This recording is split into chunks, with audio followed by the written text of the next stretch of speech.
Bueno, voy a intentar completar el cuadro que se ha ido dando aquí, hablando de justo esos años de espacio cronológico, que es lo que se me pidió entre el 16 y el 31, que en muchos sentidos son los años de la gran eclosión del nacionalismo español.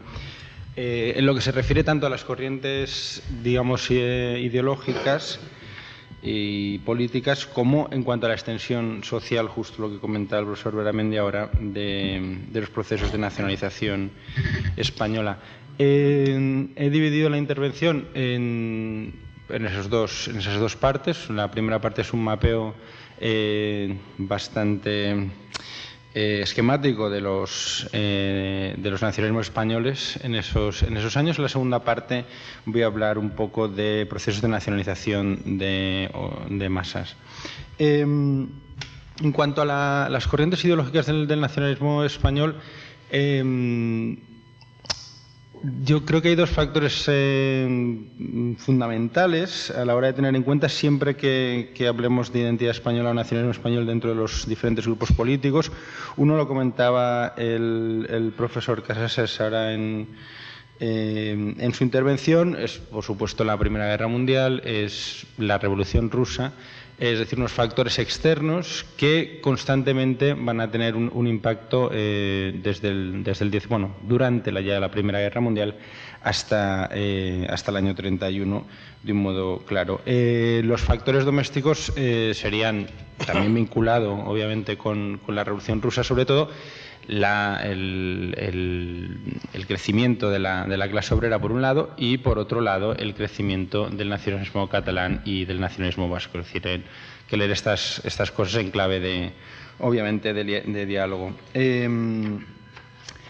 Y como comentaba Joseba anteriormente, claro, es que el nacionalismo español en muchos aspectos nace en Bilbao y nace en Barcelona, ¿no? O cobra una fuerza especial en Bilbao y en Barcelona. En esta división un tanto burda y bastante rápida que ha hecho el nacionalismo conservador, la verdad es que tenemos una constelación bastante fragmentada, que iría desde los partidos del turno, el Partido Conservador y el Partido Liberal, que ya claramente desde antes de la Primera Guerra Mundial han mostrado un interés bastante claro en nacionalizar la escuela, o nacionalizar a los españoles. Hay mucho impulso de los currícula como medios por los cuales se transmite una historia de España muy nacionalista, geografía, invenciones del día del Quijote. La figura de Alfonso XIII es constantemente representada como una figura de unidad nacional. Son los liberales, como sabemos, quienes hacen un mayor esfuerzo a la hora de nacionalizar, y también los que tienen un modelo de Estado más centralista y menos abierto, digamos, a ese sano regionalismo del que muchos grupos conservadores por lo menos promocionan, por lo menos sobre el papel. De todas maneras, los últimos años de la Restauración también, creo que esto hay que tenerlo en cuenta, son años donde el sistema político da muestras de una cierta flexibilidad con la creación de la Mancomunitat de Cataluña. Que esto fuera suficiente o no es materia de debate, pero no es un sistema que, más allá de la disposición foral, sea completamente rígido, es capaz de, por lo menos, de adaptarse a ciertas demandas. Sí son grupos estos que constantemente están movilizando en clave nacionalista española, y el caso de Antonio Maura, que comentaba Joseba anteriormente, es una cosa muy clara. El Día de la Raza se establece como como fiesta nacional definitiva en 1918, justo después de aquel año 17 que tanto trastorno había acarreado para los para los partidos del turno con esa crisis y con ese gobierno que, por cierto, se llamaba de concentración nacional, ¿no? Esto también es bastante significativo. Por supuesto, sus variedades y sus uniones, ¿no?, en la Liga de Acción Monárquica que comentaba antes Joseba en Bilbao en 1919, la Unión Monárquica Nacional, lo mismo, exactamente la misma operación creada en la Barcelona de 1919, es decir, constantemente un diálogo. Hay otras agrupaciones, la Liga Patriótica Española, también barcelonesa, que son más fuerzas de choque. Y luego hay un mundo que está un poco a caballo, bueno, que forma parte del sistema, como es el maurismo, como fenómeno social, también una de las claves de españolismo, y además bastante fuerte en el caso de Galicia, y luego todo el mundo carlista, tradicionalista, integrista, muy complejo, pero no nos olvidemos una parte muy importante del nacionalismo español conservador bien articulado a partir de ahí. Y estos grupos, junto a los católicos sociales, que acabarían en el Partido Social Popular en el año 22, forman parte, eso sí, o van fomentando lo que ellos llaman ese sano regionalismo. Es decir, en el ala conservadora sí hay, del nacionalismo español, sí hay, por lo menos sobre el papel, un margen para un esquema pro-regionalista, fomentando cierto regionalismo de corte españolista, obviamente, pero sí se entiende la región como una parte integral de la nación española. Sí me gustaría señalar que en muchos casos hay un componente que va más allá de los partidos políticos, que es obviamente el de la prensa, el debate, el de ABC, el de La Vanguardia, que se mueven en esa órbita conservadora, no necesariamente están detrás de un partido, el caso del debate sí, pero no necesariamente están detrás de un partido, pero abiertamente van fomentando un discurso y unas narrativas españolistas en esos años. Los puntos en comunes que tendría este nacionalismo conservador es el catolicismo, como la idea de la España católica o el catolicismo como esencia de la patria, un fuerte componente en contra los nacionalismos subestatales, y sí tienen un momento, digamos, de unión política, que es septiembre del 23, donde todas estas fuerzas, o casi todas estas fuerzas, están detrás de Primo de Rivera o dan su apoyo al dictador. Luego esto se va deshaciendo porque Primo tiene, como probablemente sepan, la gran virtud de conseguir que se enfaden con él absolutamente todos los grupos que en septiembre del 23 le apoyan, ¿no? Desde el catalanismo más moderado hasta la propia Iglesia Católica o parte del ejército. En el campo de la izquierda también es un campo de nacionalismo español bastante fragmentado el panorama que tenemos. Voy a dejar a los anarquistas fuera porque es algo muy, muy complejo, pero sí iría desde el ala izquierda del Partido Liberal hasta todo tipo de republicanos y socialistas, ¿no? Se había comentado el españolismo de Alejandro Lerroux. Bueno, pues hay otra cosa es cómo acabe Lerroux durante la Segunda República, pero desde luego es una figura, los radicales republicanos, fundamental para entender los últimos años de la restauración en Barcelona como fuerza españolista y también el proceso de transición entre el 30 y el 31. Lo que me interesa señalar aquí en cuanto a modelo de Estado, bueno, la propuesta es una España fundamentalmente laica, fundamentalmente democrática y fundamentalmente republicana.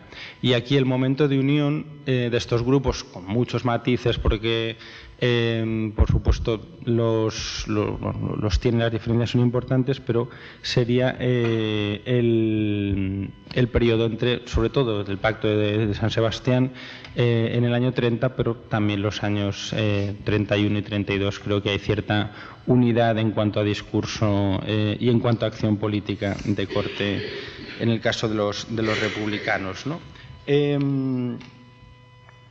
Si nos movemos o nos vamos rápidamente a la cuestión de la nacionalización de masas, es clarísimo que A nivel del Estado, los procesos de nacionalización entre el 14 y el 23 aumentan muchísimo. Ahí tiene una foto de Alfonso XIII inaugurando en el año 19 el Sagrado Corazón de Jesús de Getafe, un sitio peculiar, cuando menos, también a día de hoy, pero donde hay procesos que se aceleran, los procesos de nacionalización clarísimamente en las escuelas.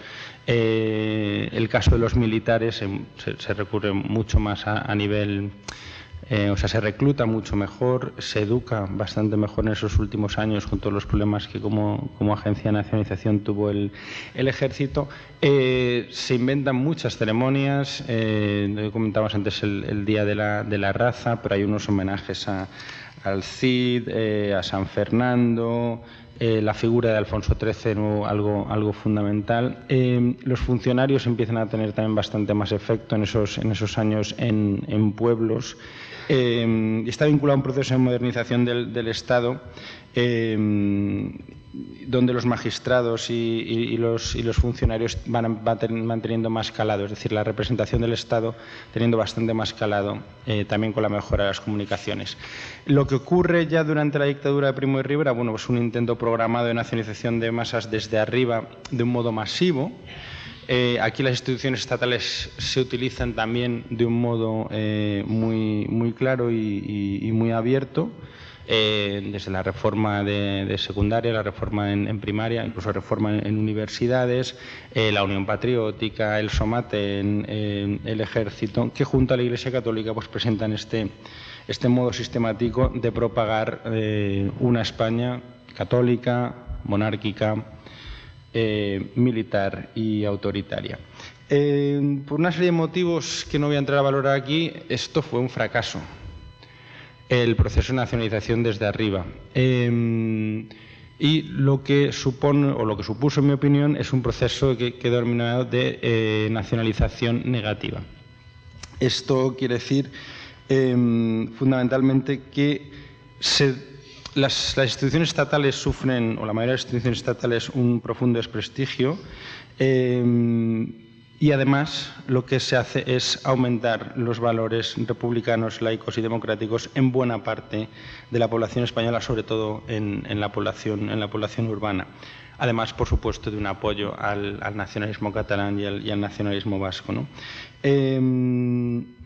Lo que sí me interesa para cerrar esta intervención es que últimamente, o sea, los estudios de los últimos quizá 10 años, un poco menos, nos hemos empezado a fijar más en instituciones que no son abiertamente las instituciones del Estado. Nos hemos empezado a fijar más no en una nacionalización, digamos, de arriba abajo, sino en una nacionalización donde otro tipo de instituciones también tienen un papel importante. Y aquí, obviamente, nos ha cambiado mucho la idea que teníamos del papel de la Iglesia, que entendimos en muchos casos que era un problema como elemento de nacionalización, y ahora sí sabemos que la Iglesia nacionalizaba mucho.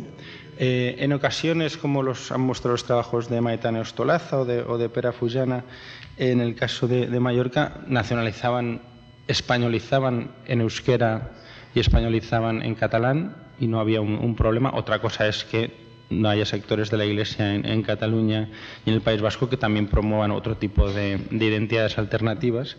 Pero en toda España lo que sí se da es un uso de la Iglesia Católica como agencia de nacionalización muy importante, y que es capaz de transmitir junto al mensaje católico un mensaje de españolismo que va variando, pero bueno, centrado normalmente en un mensaje monárquico y no necesariamente, digamos, democrático.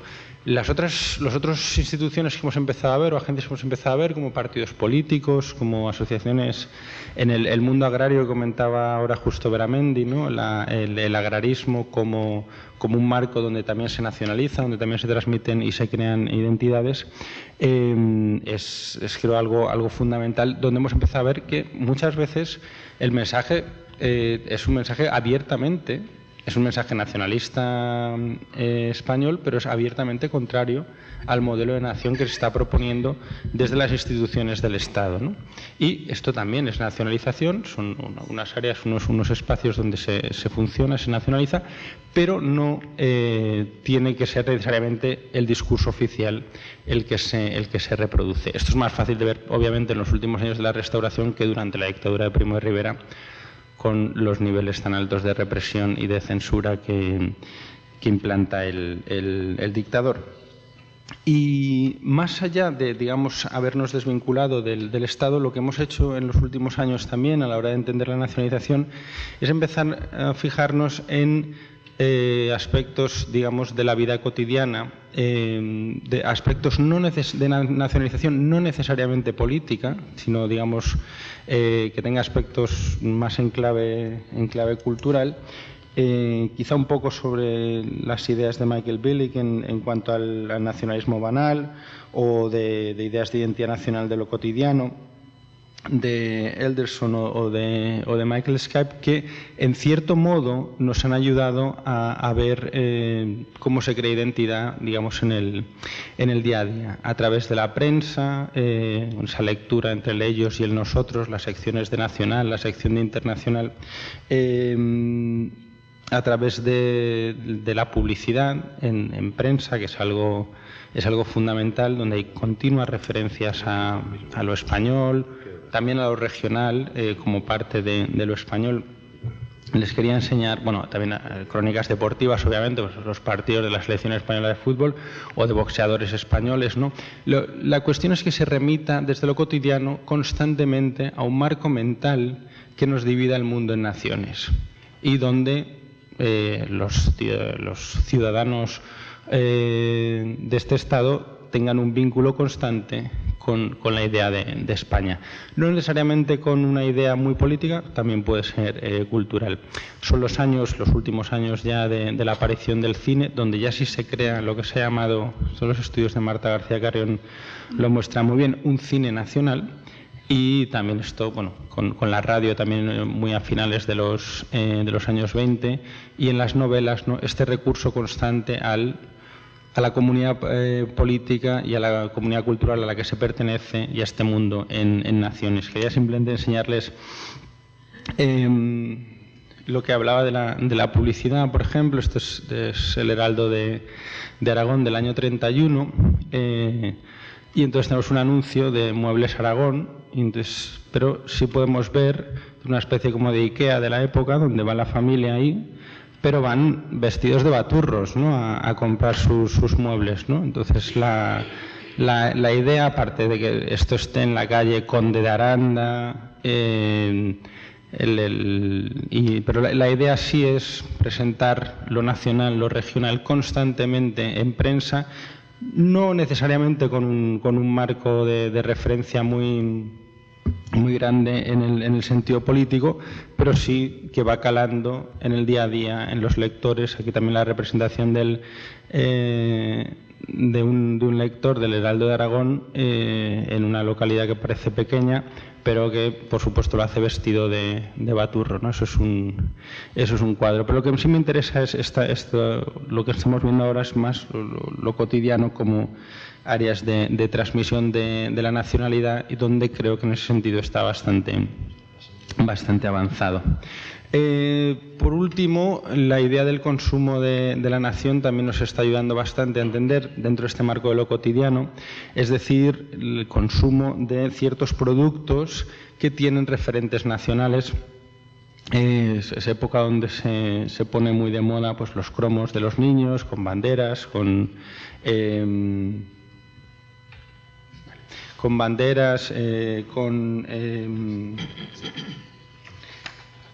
¿qué decía? Sí, los cromos de los chavales con las banderas, con los países del mundo, con los soldaditos, con los uniformes, los sellos, obviamente, como símbolos nacionales, las postales, con monarcas, con gentes, como decía, vestidas con trajes regionales, y también cosas completamente banales, pero que no dejan de ser importantes a la hora de crear un marco de identidad nacional, como son caramelos con la bandera de España, adoquines de la Virgen del Pilar y cosas parecidas. Todo esto nos remite, como decía, a un marco de lo cotidiano donde la nación se hace muy presente. Y a enseñarles, para terminar, esto que es como una especie de estampa, un cromo sobre la Exposición Internacional de Barcelona del año 29, que en la parte de atrás se explica lo que era el pueblo español en Barcelona, es decir, el pueblo español que construyó Primo de Rivera, pero que en una especie de transacción un tanto perversa con el capitalismo de la época está patrocinado por Aspirinas Bayer, ¿no? Entonces ya ahí hay un juego bastante complejo, ¿no? Pero sí es la cuestión de lo cotidiano vinculado al consumo. Y también en la cuestión, lo mismo, nos ha ocurrido que los trabajos de Joseba Louzao son muy buenos en este sentido a la hora de entender estampitas, vírgenes, cristos en casa, como una experiencia no solo religiosa, sino también vinculada a la nación. Es decir, a los católicos no hay que explicarles que el Sagrado Corazón es un vínculo vinculado a la nación española, aunque también lo puede ser a la vasca. Y ahí el juego es interesante, pero porque ya lo saben y ya hay un vínculo directo con la nación en ese sentido. Entonces, las tres ideas fundamentales es un marco muy fragmentado de proyectos nacionalistas españoles que se pueden dividir en estos dos grandes bloques, una nacionalización que no fue, creo, débil, desde luego al nivel social o a nivel, digamos, cultural, en este periodo. Es más, creo que son los momentos más interesantes, aunque no sean, la paradoja que comentaba antes justo, es que no son juegos de suma cero, ¿no? Una cosa no quiere decir que el catalanismo sea potente, no quiere decir que el españolismo no lo sea. Y luego un foco últimamente más en las experiencias, no tanto en la nacionalización desde arriba del Estado, sino en las experiencias individuales.